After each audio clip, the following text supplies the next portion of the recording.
So, after watching the Forbes article, one of the first main takeaways that I found was healthcare meeting tourism.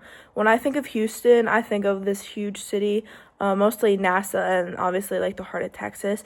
I did not think of it as having the largest medical center in the world until after this video. I learned that 70% of patients within these facilities are international, and because of this, they engage in tourism such as exploring sites that Houston has to offer while attending concerts and festivals.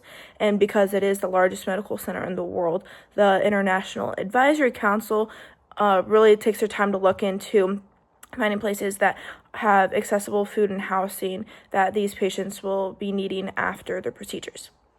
The second point that I took away was medical consumerization. So people all over the world are obviously looking for easy, affordable healthcare options and alternative options outside of the traditional U.S. healthcare system.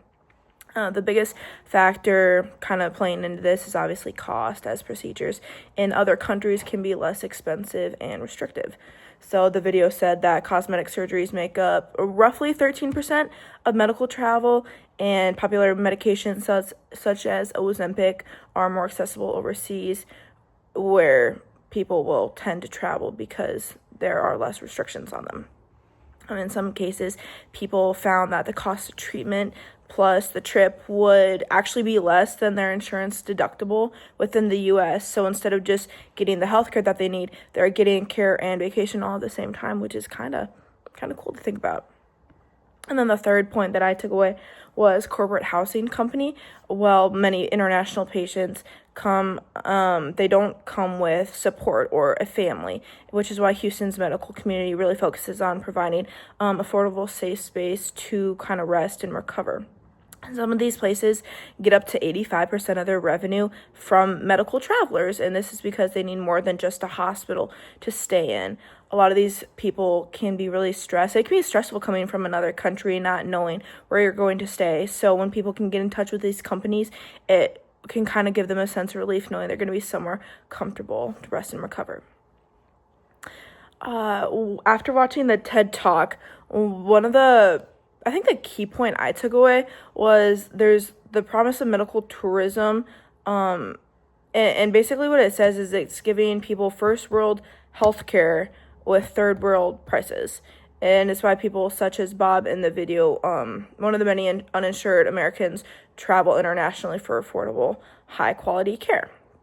While this obviously creates more private healthcare facilities, there is a hidden cost which can ultimately kind of widen health disparities across the world as it draws these public doctors away from public facilities into private ones, making it harder to access for local people such as Bob. This also causes a lot of complications for taxpayers, hospitals, and patients. And without international regulation, the system can benefit some, but for most, others tend to pay the price within their tax dollars.